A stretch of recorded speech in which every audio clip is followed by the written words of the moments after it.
E agora recebemos João Gonçalves Pereira, é o líder da Distrital de Lisboa do CDS.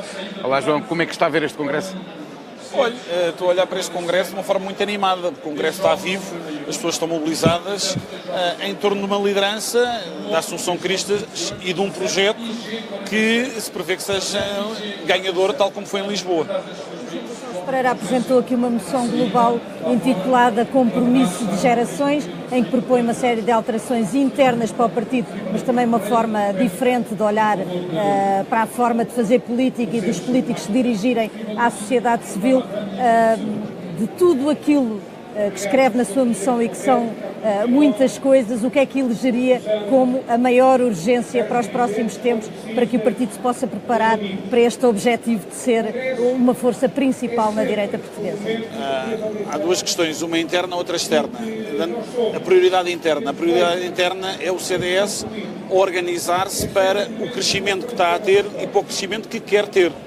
E para isso é fundamental que internamente introduza duas alterações. Uma primeira alteração ao nível das concelhias e das distritais, em que há uma espécie de prémio para quem trabalha bem, para quem consegue cativar mais militantes, ter mais iniciativas, ter mais visibilidade pública e, portanto, no final de cada ano deve ser feita uma avaliação com base numa determinada métrica que seja aprovada pelo partido e pelos órgãos nacionais do partido, em conjunto com as distritais e com as concelhias, e que esse prémio seja concedido. E, portanto, criar aqui uma competição interna, que é uma competição saudável.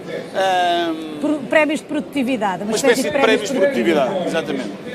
No plano externo, há aqui duas prioridades políticas. Há uma prioridade política, a meu ver, que tem a ver com a questão e com o problema demográfico e com o problema da dívida pública. Temos um grave problema demográfico em Portugal, temos uma espécie de caixão demográfico em que temos cada vez menos gente ativa e cada vez gente mais idosa, e isso constitui um problema.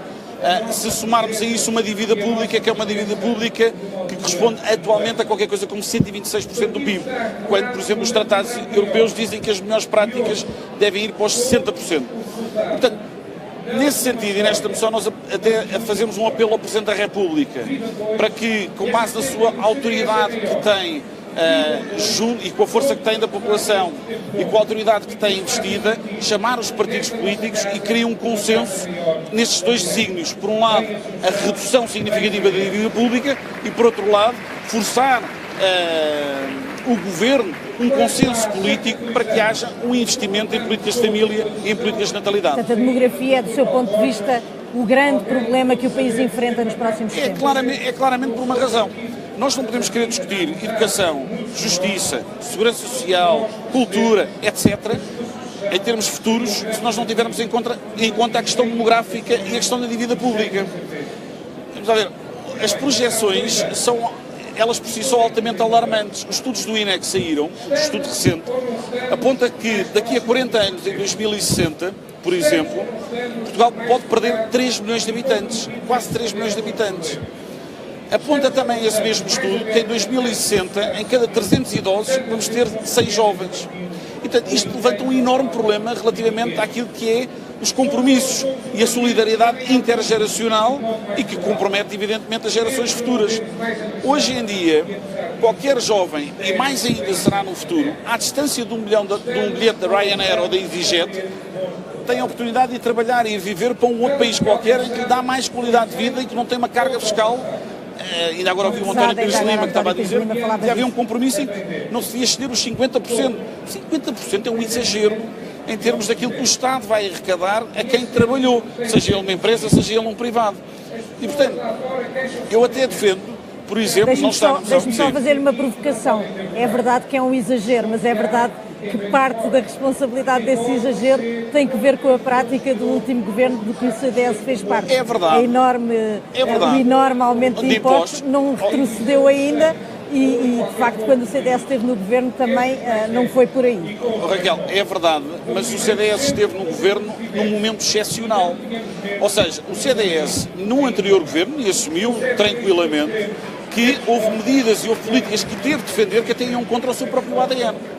Esse momento passou, essa página da história já está virada e, portanto, neste momento a concentração que devia existir Nós temos um governo que neste momento o que é que faz? Faz uma distribuição, eu diria fictícia, de rendimentos para determinadas pessoas, que por outro lado, com outra mão, vai buscar por via dos impostos indiretos, está a promover o endividamento de empresas e famílias, quando quer estimular o próprio consumo.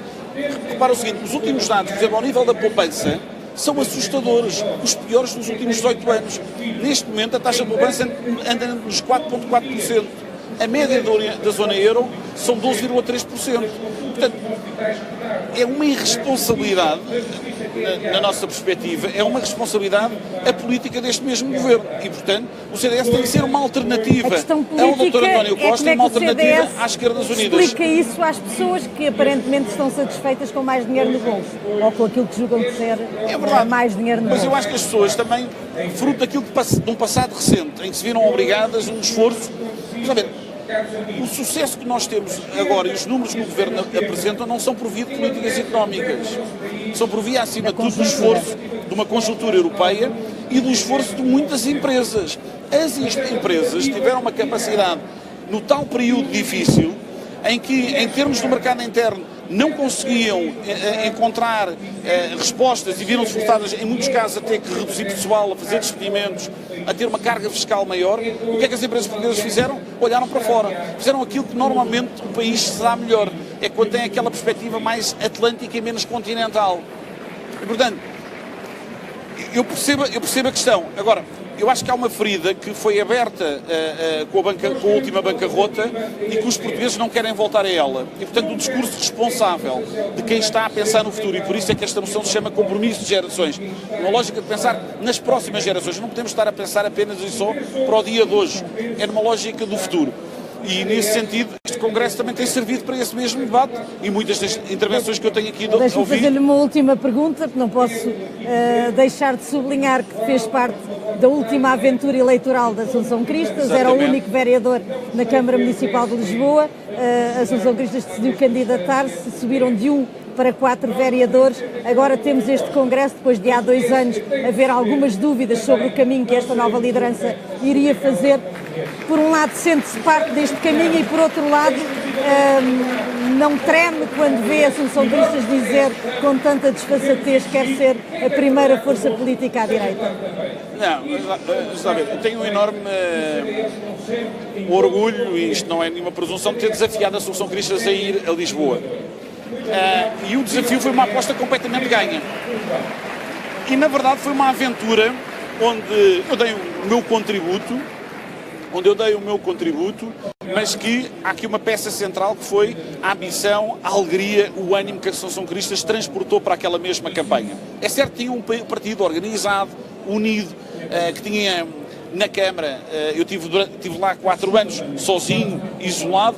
Ao final de 2 anos era o líder da oposição na Câmara de Lisboa, num trabalho muito difícil, e abriu-se aqui uma nova oportunidade. No caso da Câmara de Lisboa já lá vou a outra missão muito rapidamente.